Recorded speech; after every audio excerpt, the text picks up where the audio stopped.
kinks of the technical business.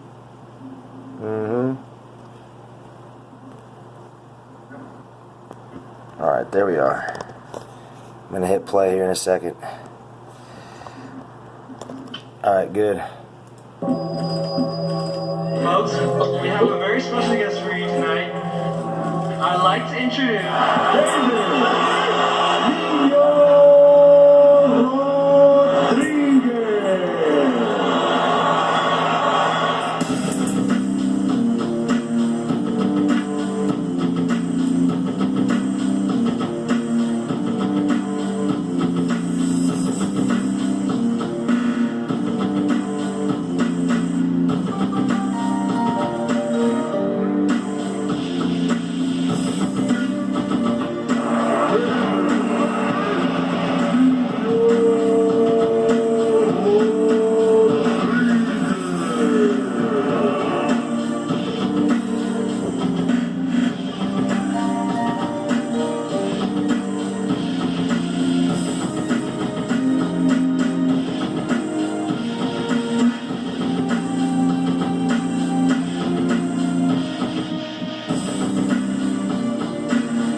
All right, we have David El Nino Rodriguez on. Go ahead. We're pulling him up right now. There he is. There's El Nino. How you doing, brother? I'm doing good, man. Are we live? We're not live, but we are rolling on record. All my recordings are, they're not live, so that we can edit them if needed, and then we post them later on with your permission. So. Yeah, of course. No, that works. Yeah, man, that seems like yesterday, man, listening to that. Jeez. It's hard. It's kind of difficult, dude, to be honest with you, man. Oh, so I know. My videos or anything, it still kind of gets me. It hurts me still. Well, you did it. You had an amazing career, and I'll let you discuss that and further. So, David Rodriguez, heavyweight boxing champion. You can explain more about yourself. You're a Texan, you're a Mexican American. Most of all, to me, you're an American. I respect you for being a boxer. I respect you for being a good guy and for being a voice in a world where being a voice really matters. And that's one aspect of vital information. Like my three main objectives with my broadcast is to entertain, educate, and empower others. So your story is very, very entertaining, very educational, but very empowering, because there's people out there that have gone through maybe worse or maybe haven't gone through as bad, and they think they have it hard, and you know what it's like to go to the very top, and from there you know what it's like to... Exactly. That's the hardest thing, man. Is the higher you go, the further you fall. So my fall down was a brutal one, man. It was like it was never ending. It was like a domino effect. You know, I got my throat slashed open coming out of a bar. You know, another thing too, is I wrote the book When the Lights Go Out. So people, if they want to know my story, you can go get my book on Amazon. It's called When the Lights Go Out, and it's a memoir, and it's getting 5-star reviews. It's doing really well, but what it's about is basically hardships, trials and tribulations. A lot of fighters, anybody who's a fighter, period, goes through that. It's a very, a lot of people see the glory and the guy on the top of the mountain raising his arms, Rocky Balboa on top of the stairs raising his arms in victory, and they don't realize how to unglorified and brutal life it is, and how you're spending most of your time in the trenches. And it's just very small moments in time that you get to get on top of that mountain and lift your hands up. Most of the time, you're spending your life in the deep, dark, muddy trenches, and life is brutal for anybody, period. But more so, I believe, for a fighter, because you're willing to take the fight head on and choose the most difficult profession there is known to man, and that's being a fighter, period. Being a fighter in any aspect is very difficult, and when you choose to do that for a living and make that your profession, I think that says a lot about a man's character. Oh yeah. Speaking of character, you know, adversity builds character, and from my experience, fighters, they suffer internally, mentally, spiritually, more than any other athlete that I have met. Oh yeah. It's you're not just an athlete, you're a gladiator. You know, and you're putting yourself in harm's way. And you know, most fighters that I know are very spiritual people, and they're very intelligent, very, you know, they that old.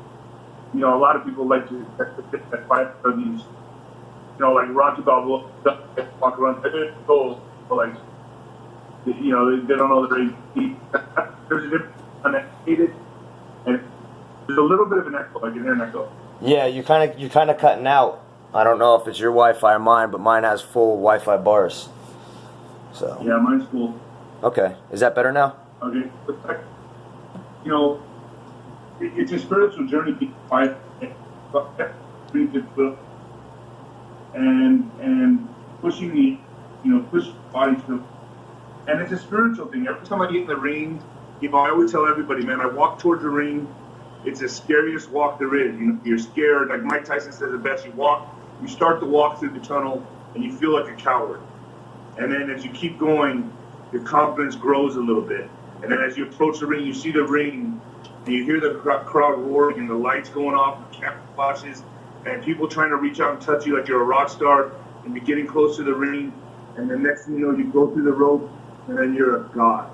You know, you're just a god. You're in front of everybody. You feel the energy from the crowd, from everybody. You just feel like you're unstoppable and you're immortal. And then when you're in there, all your whole team's in there with you. They do the announcing, all that. It feels like an eternity. You're nervous. You're walking around. You're scared. And then everybody gets out. And then you're alone. And it's like, okay, well, this is the moment of truth. You know, then it's just you and that guy in the opposing corner who he had the same. He wants the same result. He wants to knock you out or beat you senseless. And you're both in there to test each other's skills and wills. And that's a very nerve-wracking situation to constantly put yourself into and have a living doing that. It's true. And you know what? That's like, life is full of struggles. It's full of fears. It's full of pain. In a fight, we kind of isolate that all at once. And it's a kill or be killed, a do or die, an eat or be eaten moment. And that actually, in many cases, feels more natural and comfortable than showing up to a job you hate, to a boss that you might be smarter than. You might be able to beat your boss down to his knees, but he gets to talk to you the way he wants to talk to you at no consequence. Yeah. Oh, 100%. I would not be able to tolerate that. I'm not meant for that. You know, I'd rather risk big or go home now. You know, everything I've ever done in my life, you know, I boxed. Unfortunately, I went really far in boxing, but then, you know, certain things happened.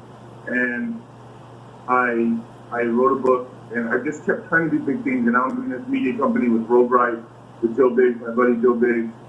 And now it's time to risk in another arena, you know, the political arena, the media arena. So, you know, now I'm trying my hand at that, but I'm not scared of failure, man. You know, there's more to say about me than the person who doesn't risk at all.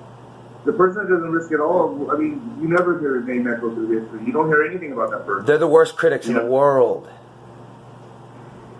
Yeah. The biggest critics are the ones who never did anything. Yep. And that's for fighting, that's for athlete, that's for sports. People judge the military, people judge people that are police officers, and I get it, there's good and bad people of all kind.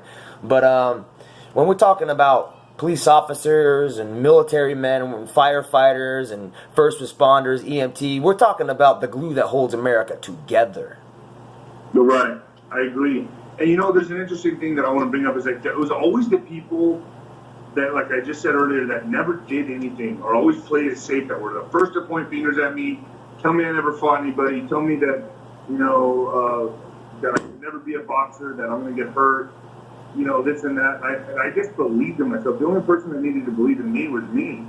And I knew I was always in the care, I was in God's hands, dude. I was never scared of death. I mean, if I died, bro, I had my time, I had my 40 years here on earth, whatever, I'm out. To me, it was always like every time I put myself in the ring, I was gambling, and I got a rush on that. And I always knew I was in God's hands. So if you have just a little bit of faith, you'll be okay. And when you go in there and risk it, it's a calculated risk. You train hard, you do your best, and the rest is in God's hands. No matter what you do in life, you just got to leave it to God. Some things just don't work out because they're not supposed to. Exactly. Speaking of which, you mentioned God's hands, and you mentioned death. When you were walking out of a club, right? Do I have this right? You were walking out of a club. You were 34-0 with, was it 34 knockouts or 33 at the time? I was 36-0, 34 knockouts. 36-0, 34 knockouts. Yeah. Okay. Walking out of a club, and some coward comes up behind you and slashes your throat. Right. Dude, it was like lightning. It was like lightning to me, dude. Everyone's like, well, didn't you see the knife? Can you done this or done that? And I'm like, when those things happen, especially I'm under the influence of alcohol, and I should not have been drinking, whatever, dude. Sure, I have a lot of faults myself, but I didn't, there was an altercation in the bar prior. And I could have never, ever in my wildest dreams imagined that someone was going to take out a knife and slice my throat. I mean, no one can ever think that would happen to them in their lifetimes. You think about getting in a car accident before you think about that. And when that happened, that moment it happened, when I felt my throat get slapped open and it fell off my face and all the blood started gushing out, and I knew I was dead. There was no doubt in my mind that I was dead. I saw my life just spilling out of my throat, and I remember looking at them and not being able to see their faces. It was the strangest thing. I remember I was in panic, and all their faces were blurred, and I don't know if that was due to the loss of blood, but I remember they still had the knife, and they were still going to go for me. And at that moment, my buddy comes running around my left shoulder, and I'm kind of stumbling back because I'm losing so much blood. He comes running around the side, and he's like, "What?" He didn't know what was going on. His name was Jess Trader. And he's like, "What the heck's what?" He's like, "What the banana?" and something like that. And then I just see this. And he covers up, and then they start violently stabbing in his arm, but catching it more bicep. And then there's screams and yells, and now everybody's caught up. And at that point, when everyone started screaming and yelling, I fell down because now I'm too weak to stand up. And my buddy falls on me too as well, falls on top of me. And then it went from like a rolling cinema to pictures. My memory is just pictures. And the next thing I know, I just see a pair of high heels running up to me, and I knew, man. So I was just hoping. I was like, man, God, just let me just slip away. I'm ready to go. Like this is bad. She runs up to me and she ties a scarf around my face and pulls my face up. This was all off my face, as you can see the scar there. And all this was just off. This is due to a cosmetic surgeon all that night. And I took 300 just inside my face out. And I was in a coma for like 2 days. And it just changed it completely changed my life. I remember I was in shock for 6 months. And while being in shock, I went back to training with sure I shouldn't have done it. I thought I should have knocked out. So I feel I made an impulsive decision that I should have done. I comprehend what you're saying. So, first of all, it's great you're here. God bless you. To go through that, the level of trauma that you needed to go through to even get to where you are now is intense, and I'm sure you still have moments and memories like a person in the military or a police officer would have experience with PTSD, for example. And the level of shock you were in. You were in a coma for 6 months. No, shock for 6 months. For days. Coma for 2 days, I'm sorry, in shock for 6 months. People in general don't have that happen to them. So they don't know the effects. I don't know the effects. I'm here trying to think about it. But there are people who get hit in training. They get hit hard, and they're used to beating everybody, or they're used to taking hits, but they get hit really hard, and they might fall down. They might not even get knocked out, but that is traumatizing for a fighter. You know what I mean? Let alone pretty much dying. It's definitely has to mess with you physically, but mentally and emotionally, and even spiritually. So, if you want to, could you elaborate on what it was like to be in a coma, what it was like to be in shock, and what you did to get out of that, and how you were after? I guess the coma I don't really remember. I remember up the nurse coming and saying, "Hey, he came to call another nurses in and doctors and stuff." And then the doctor came in that did the surgery on me, that performed the surgery on me, and he sat on my bedside and he goes, they brought in somebody that was like a specialist or like a psychologist or something like that, and they had to prepare me to see for me to be able to see what I was about to witness with my face. And so they gave me a mirror and they prepared me for it, and I broke down in tears, man. I saw my face completely swollen like a pumpkin, and there were stitches. I just looked different. I was deformed. Like I was like, what is this my face? It's one thing to have it on your arm or chest or something like that, but on my face, it was so violating, and so it messed with me emotionally so much that I didn't even look at it for a full month. I ignored it, and I remember I go to the grocery store and see people looking at me and kids before me, and it's just like, remember that movie Vanilla Sky? Yeah. With Tom Cruise? It's like, I felt like that, dude. I felt like, this once handsome guy is now deformed and looks like, like something that the kids run from. You know what I mean? It was a humiliating experience, and humbling, but I was still in shock. So for 6 months after that tragedy, I was in shock, and it felt like, I guess, when you get out of a car accident and you see a light before your eyes, that's how I felt for 6 months. I was just so traumatized that someone tried to take my life so intimately with a knife that I couldn't put it together in my mind like that happened to me. I would wake up with nightmares and night sweats. I would sometimes keep that knife through my jaw, and I would just, and I thought the only way to get back into boxing, and I think that was just, till this day, I'll have to live with that. And that was just the wrong decision, man. And, went right back into boxing with Darnell Wilson, who was a last-second opponent replacement on NBC. I fought on NBC Wide World Sport, and he was, I was supposed to fight this guy that was 6'7", and I was sparring guy that height. Well, I was in such a hurry to fight that the guy that I was supposed to be fighting pulled out, and we didn't know what to do. It was 2 weeks out. So they said, you want to fight Darnell Wilson? Well, I knew Darnell Wilson was a tough SOB. And I didn't prepare for him, but I was like, bring it. Let's just take him on. But it was no spoiler, which means he knocked out undefeated guys all the time. You're not prepared. Took him on, and I don't know if people see the fight. It was a slugfest. I didn't even look that shape. Kind of heavy, kind of soft, and we went back and forth the whole fight. I fought his style of fight. Last 10 seconds of the last round, he caught me to the left hook, put me in a lull, and knocked the heck out. And when that happened, I remember waking up and seeing him jump up and down, raising his arm.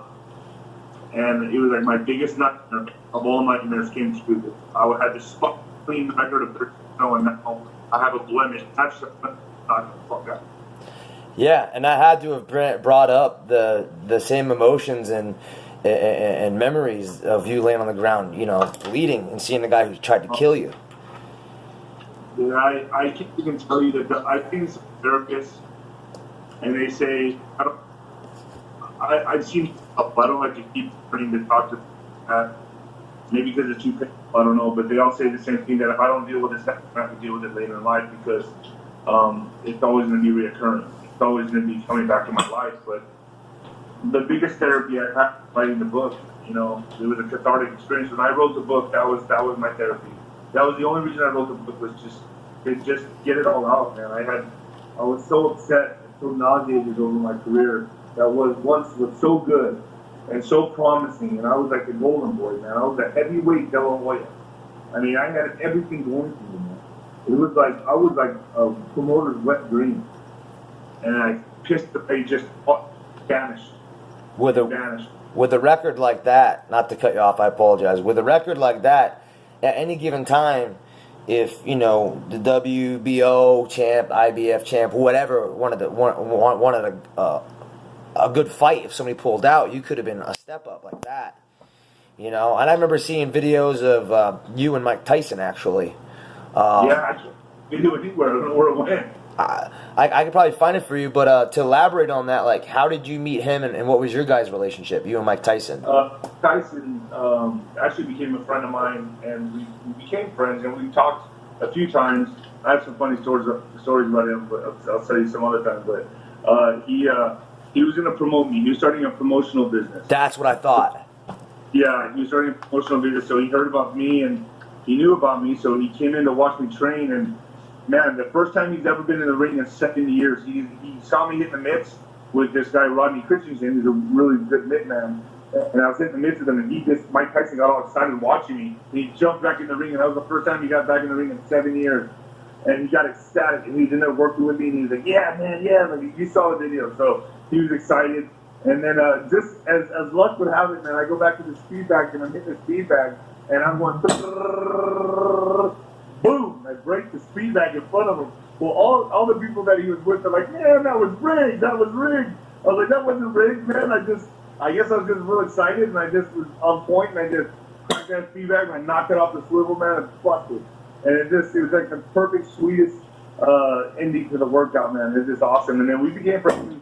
He called me a few times, and that guy changes his number more than underwear. So Paranoia. Paranoia and leeches after him all the time, right? Oh, dude. Don Kings. He changed so much, though, man. He's such a different guy, but he still has demons. We talked a lot about that. He battles a lot with anxiety and things of that nature. He's had a lot of shit happen to him, too, man. Bad stuff. Well, I think, I love Mike Tyson, but I think that fighters especially, humans in general, but fighters especially, I think we're demons. And what I mean by that is, God gave us free will to do good or to do bad. And we can do all the good we want, but at the end of the day, we still want to dominate someone else, right? We still want to feel all powerful, And I call that the God complex. It doesn't matter who you are. I think that most people, if not everybody, has a God complex. Your God complex is being powerful with money, being powerful with beauty, fighting, real estate, whatever it is, business. I feel like we all have a God complex because God is all that is great. God is all that is good. You know what I mean? And he's all powerful. We want to be that way. I agree completely, man. And I definitely fell from grace, dude. So I want to talk about it. I had a God complex when I was boxing. I was very arrogant. I was very confident. But man, when I fell from grace, dude, it's like Superman flying through buildings, whizzing through everybody, and everyone's looking up at you, and then all of a sudden you lose your cape, and you lose your powers, and you fall. You hit the cement, you go through the cement, and then you get up and you need a wheelchair. That's how I felt, dude. I mean, really, it was the most, like, the prank was on me, dude. The prank was on me the whole time, man. And I mean, it was like for 5 years, but really 2 years, when I finally retired from boxing, I was so depressed. It was like suicide. It was, that was every day I had to talk myself out of getting it done, dude. I thought about my parents. I thought about my family. I'm like, well, dude, I don't have kids. There's really nothing to live for. And I would just look at my parents who are older. My dad's 82. My mom's 78. And I was like, I can't do this to them right now. They're too old. I don't want to end this like this. I'll wait till they go. And I just, I was at that point, dude. It was so bad, but I had to keep fighting. It's like I had no choice. It was the 10th, 11th, 12th round, and I had to keep punching. It was like I could have just gave up, but it's not my nature to give up. I'm a fighter. So I couldn't just throw in the towel on my own. I couldn't just quit on life, and especially everybody believed in me. I didn't know what I was going to do next. I didn't know. I mean, this media company came together because you want to know how this media company came together? Yeah.